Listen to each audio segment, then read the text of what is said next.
hi, this is Dave Coker here at Reference Point. This is a very special episode of Reference Point because we're doing something most unusual, and we're going to be, we did a show last time with Shelley Wolfe, who's the Executive Director of KMVT, talking about community access TV, some of her activities, the career, which she's been doing here. But I managed to convince her to stick around and to talk to me about just Shelley. So we're going to dig in a little bit here and find out more about the person that actually is the person behind all the things that we were talking about at the last show and the things that you've done. So welcome back, Shelley, to Reference Point. Thanks, Dave. All right, so let's go back to the beginning. You were born in Illinois, right? I was. And whereabouts was that? Rockford, Illinois. Is so that it's about an hour south of Chicago. Hour south of Chicago. So okay. I, the oldest of five. You grew up in Illinois. Yep. So Illinois is an interesting. Illinois has, you know, it's right there in the middle. It's a very a lot of stuff goes through Illinois. It's a hub of business activity, of transportation activity, of all sorts of things. Yeah. And as you were growing up, was that part of what you were observing and seeing in Illinois, or were you just kind of like the local girl who was just having a good time? And I would say, I mean, I definitely saw both sides of it, right? So, you know, I got very involved in music from the time I was really young. So it was definitely, you know, Illinois is considered probably a very blue-collar area. Lots of manufacturing. My father was a welder, so lots of service type work. And you know, you grew up at the cornfields. You walked the cornfields through school. You know, lots of snow and all that fun stuff. So, but it was also, you know, my father was in the military, so for me, I got to spend a lot of time actually probably around that more than I did anything. And you know, kind of brought me into. Did you have to move when he was in the military? Were you moving from place to place? No, he was actually in the reserves at that point. Okay. So, so I got lucky. I didn't have to move. So no, we had fun though. We had a lot of fun. We had, you know, lots of friends that always just, you know, led us into different areas and different things. And, you know, I think times growing up then compared to what they are now, we had a lot more freedom to do the things we wanted to do. A lot different, for sure. Yeah. So let's talk a little bit about this music thing. You mentioned in the between shows here that you had done music from an early age, and you're a singer. Yep. And so tell me about that. How did that come about? Because I'm, you know, I do some singing, and I never knew. This is a whole new thing about you. Let's talk about that. Yeah, so as a young girl, you know, we went to church, and we had the church choir, and so I was very involved in the church choir. And then growing up, all through high school, I was in madrigals and through just, you know, choir at school. And yearly, we had our big Christmas programs and stuff. But I stayed very involved, and then in 18, I ended up in a band. A rock band, yes. rock band, nice. Doing some backup vocals, and then. Oh, so you weren't the lead singer? I wasn't at the time, no. So, done some lead stuff and had some on and off bands throughout my career. So was this just like a local band, or was this you managed to get involved with a larger, you know, as backup singer for a larger band? No, at that time just local band. Local band. So, you know, at that time, just, you know, it was fun. I worked in the music store, worked for Musicland at the time. Media Play was a store that I kind of helped set up. So ironically, you know, here I set up, you know, stations and that sort of thing, and here I look back at my past, and, you know, I was doing stuff like that then. So we were setting up a new store called Media Play back in Rockford back in the day as well. Nice, so, yeah. Nice. Do you still sing? Yeah, sometimes. Sometimes? Yeah, in Karaoke? my car. No, in my car. In your car? Yeah, I like to have my own rock concerts. Okay. You know. So where'd you go to college? I didn't. You didn't go to college? I didn't. I started How cool is that? You know, I went for a hot second to Mesa Community College, and in Arizona, because at 18 I went off and moved to Arizona. Arizona. And was working with some bands at the time, and some friends of mine had moved there and said, you know, you can come work with us. We've got friends that are in bands. Let's make this happen. Arizona was kind of what was the scene at the time, and it was either that or Hollywood, right? So I wasn't ready for Hollywood. I was just a cornfield girl, so I needed to see what the city was like, and so I did that, and then was running a Musicland out there, and in the meantime working with some bands and doing, you know, just learning how the whole thing worked with tour management and stuff like that. And so the music thing was a passion And Oh, you yeah. were using the whatever, the store openings and stuff like that to pay the rent and do whatever, Yeah. right? Oh, yeah. No, it was definitely a passion. I mean, I sat in my room from a young child. I mean, I remember getting my first record player at 5 years old and singing my lungs out, thinking like, you know, I'm going to be the next Pat Benatar, right? Nice. So absolutely. Did you write any music or anything like that? No, I don't write. I, you know, have messed around on some drums a little bit, you know, tinkered on a bass, but, you know, Nice. singing I think is where it's at, and probably playing drums is also, I really enjoy just doing that, but I don't, you know, I'd like to learn professionally, so. Cool. Yeah, so. So the work that you've done in like here at this studio and other community access, it's a very creative thing. There's a lot of activity, et cetera, but do you think you'll get yourself back into the music scene in some way, shape, or form? Let me explain why I asked that question. I asked that question because I've done a lot of stuff too. I got into singing. I always sang when I was a little kid too, and I got into choral groups when I was in college, and I did some musical theater when I moved to California, and I love it. And it's a tremendous outlet for me because of the workaday world goes away whenever you're ready to perform, or even when you're rehearsing. Yeah. And so, what are you going to do to fill that space for yourself? Well, I actually stay very involved already. So I actually have a side company called Toolbox Entertainment, where I actually have an online portal for artists to sell their stuff, and I do a lot of consulting and management. So I have a couple artists out of New York that I work with already. Wow, how And cool. do management. So I've never left it. That's and nice. most people know that I actually travel to go see a lot of bands. So I am constantly going to see music and performers, and you know, staying very involved that way. So what are these artists in New York? What kind of? Just singer-songwriters. So I work with a gentleman named Drew Yule. What kind of music? He's not a country music guy. No, He's a just little a more solo of a pop, Yeah. yeah. So very, you know, singer-songwriter, love ballads, that sort of thing. Nice. So, yeah, Very cool. yeah. So it's a passion of mine, you know. Can't get away from it. So, you know, again, when you ask me like, how does it correlate with what I do? It's just, you know, being able to manage and prioritize different aspects of my life. All right. So you went from Illinois, then to Arizona, and then where'd you go from Arizona? San Diego. San Diego. And what took you to San Diego? Work. You know, again, for the most part, every job I've ever had, it's always been for work. So, or move, I should say, it's always been for work. So I went to San Diego, again, was working in the music business, started doing a lot of internships, and... Was the move to San Diego tied to something you were doing in Mesa? No. Or was it you had an opportunity presented to you and you took advantage of it? San Diego was one where it was just I did a kind of lateral move. So went to work at the record stores, and then was starting to work with labels at that point. So I mentioned But why San Diego? Just wanted to live in San Diego.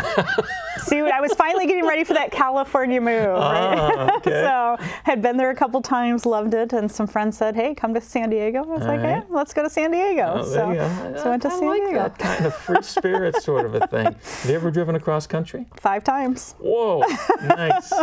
So my very first time when I left Rockford, I drove across country with a group of friends. I wish I would have known I was going to talk about this. I actually have a picture with me. It was a great time. We, you know, drove a U-Haul. I loaded up everything I owned. That was one time when I learned I don't need to move everything I own every time. And I dragged my car on a tow truck. So I'm in a 21-foot U-Haul driving across country.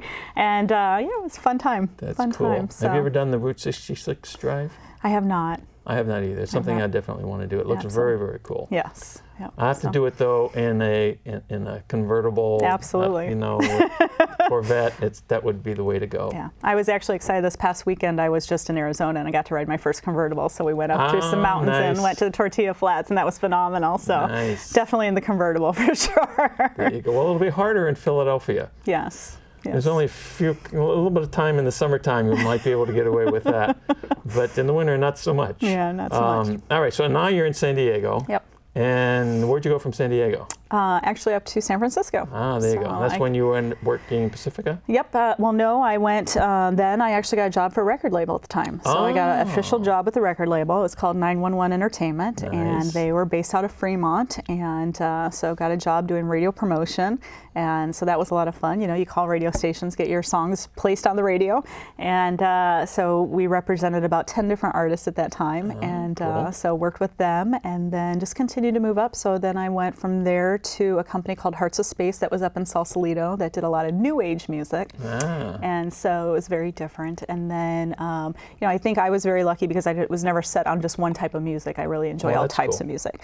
And then I took a job with 6 Degrees Records, which was phenomenal because I really loved international music. I loved and wanted to travel my whole life. That was my thing. It was like I wanted to see the world. And so I'd really always started following international music and world music. And have you had that opportunity to travel around the world? I did. So with them? And not with them. It started a little bit with them, that I started to go on the road and work with bands on the road all the time throughout the U.S. So I've actually been to every single state in this country except for North Carolina. So just with bands, for the most part with bands. And then I started traveling internationally, but then I moved to New York in 2004. And from there, I just was on the road all the time. So, you know, Germany, Spain, Europe, all that. And then I actually moved to Ireland. With music. Now, in what capacity, though? Again, kind of across the board. So when I was here in California, I was doing sales and marketing for these labels. And so I did radio promotion, a lot of sales and marketing, again, making sure records were in stores, working on marketing plans. So, you know, if a record was coming out. And was that the same when you were traveling to Europe and whatnot? Yeah, yep. So, except for that time I worked for a distribution company. So the distribution side was a bit different because, you know, we represented a lot more labels instead of just artists. So, so we did that, and we got to host a conference every year, actually in New Orleans. So we'd be there for a week and have live music every night and conference stuff. So that was a lot of fun. So you did a lot of international travel. How many languages do you speak? Just 2. So I can do a little bit of Spanish and a little bit of German. Okay, that's good. Yeah. Spanish might do you well. Didn't you tell me you're going to Cuba soon? Yes. So now, all right, so you go to Cuba. You're going to Cuba for personal opportunity to go to Cuba. Good food in Cuba. Awesome music in Cuba. You know, they love to dance in Cuba. How's your dancing? We're going to have to work on that one a little bit. Work on the dancing, but the music is good. Okay. My roommate's she's a good salsa dancer, so I'm trying to like work the moves and learn how that works. There you go. All right, so you, from San Diego, you came up to Northern California, and then you went to New York. Well, in between, I kind of did some side trips. So I was actually in LA and back here for a little bit. And then, yes, I went to New York. All right. I went to New York. And then I went to Ireland. And then you went to Ireland. Okay.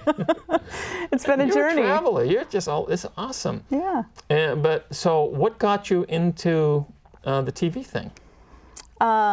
Just basically being in San Francisco and seeing the history. So, you know, wanted to buy a camera, wanted to know how it worked, was very intrigued. You mean like a video camera? Yeah. Yeah, and so wanted to tell stories, wanted to share and tell stories. I had actually watched a PBS special just about the history of San Francisco and all the things that had happened here, and I was like, I need to be able to tell stories because I love traveling and I work with musicians, and I was working with a musician named Michael Fronte, and I just love that he was a storyteller and he loved traveling, and he just was a very inspiring musician. And so I thought, okay, how can I be, you know, that person who tells people stories and shares their lives? And so that's when I really got involved in it. And so someone said, you know, what about community television? And again, I had never even heard of such thing, didn't know what it was. My only experience of being on television, I think I was 9 years old, and I got asked I went up in front of a camera thing. They were doing a contest to do the weather one day. And so never in my life thinking that, you know, I'd do anything in video or whatever. And so I found this place and loved it and learned everything about video production and audio and post-production. And so have you produced any you had that interest? I did. In terms of this particular artist and other artists, I'm sure. Yep. Have you actually produced any kind of documentaries and things like that? Or? Not documentaries. I actually started producing a TV show called Bay Area Indie Showcase, and I did 19 episodes that I highlighted different genres of music and brought on musicians and filmmakers to talk about their works of art. So that used to air and produce. So I never in my life thought I'd be on camera or be doing anything like that. And then currently I'm in the middle of actually producing a documentary currently, but it's not on music. It's actually about a gentleman who was homeless and has been revitalized and back on his feet and doing well. So it's called... What part of the country? Massachusetts. Massachusetts. Yep. Nice. Okay. So we are in post-production right now, and I will be hopefully launching that mid next year. That would be cool. Yeah. Where will it go? Yeah. Is it going to be? Is it the kind of a thing that's one of these documentary films that you'd actually see in the theater? Is it going to? I'm hoping to send it to some film festivals, but more importantly, it's more of a message to let people know that even though you may be homeless, you don't have to be hopeless. Right. So this is really one man's journey. He was very inspiring. He actually had come into the television station when I was working there and shared his story, and went through all the classes and basically had come back to us and said, you know, I have this story, but I just don't feel comfortable doing all the equipment. Can you help me? And so we found 2 professional filmmakers who went out and shot everything with him. Oh, wow. And so it's all been recorded. And so I've just literally been the person who was put in charge of editing. So it's all been transcribed at this point. Nice. And so we're now just in post-production. So How cool is yeah, that? So it was very inspiring. And, you know, he asks about it all the time. And I'll be grateful when I'm able to finally produce him a product, because it's a really inspiring story, and watching him get off his feet and seeing where he is today is really exciting. So Very cool. That sounds neat. yeah. Well, it's good to actually start to find out some of the story behind the woman here. It's that diverse background, I think, that's really interesting and really has lends itself to the kind of work that you've been doing in the last 4.5 years here, and what you're going to be doing when you go to Philadelphia, because you know all of those little things come into play. And as you're doing them, you don't realize this is, oh, I got this job here or whatever, but they really all come together in a mission that you may not realize that you had, but you are in the process of fulfilling. Yeah. Yeah. Well, that's very cool. Yeah, no. What do you drive? What do I drive? Not what people think I drive. I actually just drive a Chevy Blazer. A Blazer. A Blazer. It's not a Prius. I know everyone would think I'm driving the Prius. Thing. Good. So you do off-road stuff? Do you like to go off-road? Oh, not really. No. Not a big driving fan. I'm actually excited that I don't have to drive once I get back to Philly. Okay. So, I love long distance driving, but I'm not really like the cruise around town, sit in traffic type of person. Got it. Yeah. Okay. So this California driving's a little insane. All right. So here in Northern California, we have some of the most amazing places and things. You know, Yosemite. You've got the redwoods over there in Muir Woods. Just in you can go sailing on the bay and stuff like that. What do you do in terms of anything outdoors-ish? Go listen to music. You go listen to music. If there's a concert, you'll be there. Yeah, yeah. Okay. I think I spent half the summer at the Mountain Winery this past year. Oh, so, nice. You know. Do you go to the Stern Grove has something Stern every Grove year? has amazing shows, so Yeah. I've done that many times. Golden Gate Park has many shows. Right. So, you know, when I'm in New York, I spend my time in Central Park going to their free summer shows and that sort of thing. You ever gone down to the Coachella for their event down there? No. No? No. Burning Man? No. No? Once early on in Burning Man. You did go to Burning Man once. early on. The very very cool. first couple ones, so they were existing there, so I went to the first one. So that was Nice. enough, but not now. It's very different. Yeah, that's what I hear. So, yes. Yeah. Well, that's I fun. do Lollapalooza though. You do? I do. So a group of us Nice. from high school all still get together and meet in Chicago and, Oh, how fun. and go to that every year. That's So fun. yeah. But you don't play an instrument. No.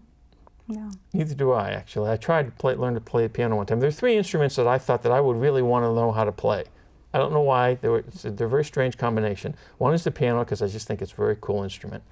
Another one is the banjo, because I love the sound of the banjo. Nice. And the other one is a harmonica, because I can put it in my pocket and I can take it any place. And I can't carry a piano, and a banjo is kind of big, but a harmonica would be really cool. Yeah. So I've toyed with all 3 of them, and I'm not proficient in any of them. But I do carry a pitch pipe, and that works really well, so I can just blow and go. Nice. And that works. Nice. And a harmonica is good. I didn't realize there were so many different types and brands of harmonicas. I know. So, Big ones, little ones. I do have one, but you know, learning how to play it's another story. That's a whole other thing. Right. Okay. So, but yeah. What about your family? So they are still in Rockford for the most part.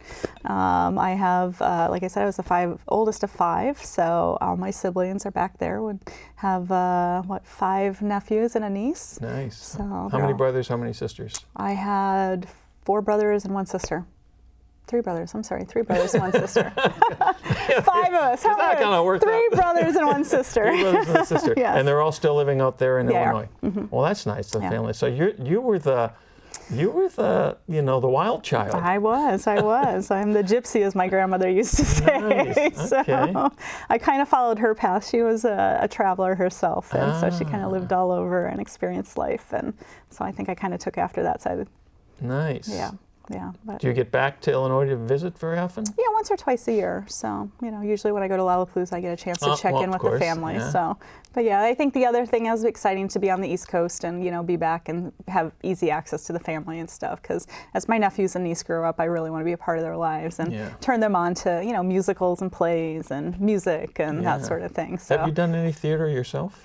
When I was young, I was actually in drama. So I used to do, I did The Mousetrap, and we did nice. a few other plays that were part of the school situation during high school and stuff. But Cool. yeah, I'd like to get back involved in that stuff. For me, it's just that passion. But it was one of those things, I guess, trying to look at, like, do you spend your time with passion, or do I find passion in giving back through nonprofit? So for me, that's kind of been where I've kind of given back and that sort of thing. So, but I would love to get some more involved in entertainment again. Let's talk about the nonprofit world a little bit. Clearly, KMVT is a nonprofit. The other community access stations you work with or for are nonprofits. Are there other nonprofit interests that you have? Absolutely. I really would like to do more work with homelessness. I think it's a really important subject that we need to focus on in our country and do some advocacy work behind that.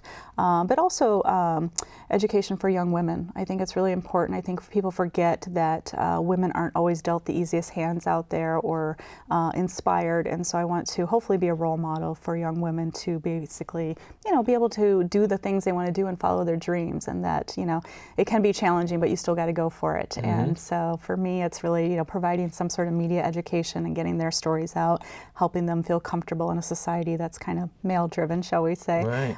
But, I want them to know that they have opportunities too. So is it a challenge for you to be, in terms of your positions as executive director? You were executive director of 3 different. Was that a challenge because here's this lady that wants to be our executive director? Was there any of that kind of stuff going on that you were aware of, or? Not that I would say I was aware of, but I mean, there's behind the scenes stuff that is kind of going on, not necessarily in the community access world as much, but just being in video production in general. You don't always get people who take you seriously that you might know equipment or how to run a business, or in the music industry, what could you possibly know, and those sort of things. You're a female telling me what to do, and I'm this rah man who's out there, and I'm the rock star type thing. So I think that it's definitely lent itself to challenges. I've been very lucky, I would say, in terms of being a self-motivator and a hard worker and having high integrity. That I think that I've gotten to where I am because of the hard work that I do, but I think that I've seen other women really have to struggle a lot more than I have, and I want to make sure that that doesn't exist for future generations. Got it. So where do you want to be 10 years from now? What do you see down the future for yourself 10 years in the future? Wow. Well, first of all, I'm going to put PSTV on the map, so I'm very excited about that. That's definitely a goal of mine to make sure. PSTV is the station in Philadelphia, yep. right? So we're going to get them on the mark there, and then I really hope that I would like to say in 10 years, probably living in a foreign country again. Really? Yeah. Have you lived in a foreign country before? Well, I lived in Ireland, so I ran a production studio over there for a music company. Nice. And did business affairs. And then, but I find myself kind of leaning towards Africa. I've always been intrigued with Africa, and had some opportunities in the last couple of years to go there and work with youth as well. And so, things didn't pan out, but I think at the end, this next position is going to lend itself to providing me those opportunities and resources that I need to take that next step. So Africa is a very interesting continent because down in the southern part, you've got South Africa, which is very almost European, and then way in the north, Libya, and it's very Arabic, and then in the middle you've got the Black Africa, if you would. Sure. And so when you think about Africa, you have to kind of figure out what part of this continent are you drawn to. So I'm going to ask that question. What part of the continent are you drawn to? More about the Congo, to be honest with you. Really? There is. And I think part of it came, when I was young, I was always very interested in doing work in Africa. primarily Jane Goodall was just an inspiration in terms of her work and stuff that she had done. But also, I had the chance when I was working for 6 Degrees Records to work with some artists that were from the Congolese and really get to learn a lot about their culture and how rich the music environment was there, but yet how much the government, like, steals their music basically. And so just spending time with this band that, was of 15 and they, all came together. I mean, it was grandma, grandpa, all the kids, grandkids were in the band, and just watching them really make something of themselves and the passion that they had for the country really made me go, okay, someday I want to go there and help these kids. So very cool. Yeah. I had someone on my show, gentleman, Jeffrey Chow is his name, who is a, he's got a group together called Collaborate for Africa. I don't know if you happen to see that episode. They meet once a month or once every couple of weeks, whatever it is, and once in Cupertino and then once in San Francisco every other month. And he's pulled together a network of individuals here in the Bay Area that are each in their own way interested in some aspect of doing something positive to contribute to whatever. Sometimes it's education, sometimes it's medicine, it might be agriculture, it might be clean, whatever it is, okay? But all these interested parties, I'll have to get you his contact information. You can kind of check on that because it may actually serve you still, and there may be something similar on the East Coast, and he may know about that. Absolutely, absolutely. Cool. Yeah, and we have the African Film Festival here in our town every year, and it's a phenomenal event. And again, just the videos they're making, right? It's just amazing content. So yeah, very cool. Yeah, this has been fun. Well, it's nice to see the other side of Shelley. I mean, I know you from the work here and my collaboration with you on the show and other things at the studio, but it's kind of fun just to talk about your background, which I think hopefully the people who are going to see this show get a better perspective of what it is that you can do to create live your dream. And it sounds like that's what you've done. It's been, you had dreams and visions, and you found a way to do it, and that's so cool because so many people never get there, and I applaud you for that. Thank you. Yeah, I feel very, very blessed. I feel like I have no regrets. I've had the opportunity to live around the world, see the world, and just work with a lot of different people. And again, going to Philadelphia and working with the school district, I'm hoping I'll get to influence a lot of these students as well. So. Well, very cool. Yeah. Shelley, thanks again for being here on this special episode of Reference Point. And ladies and gentlemen, we'll see you next time. Thank you, Dave.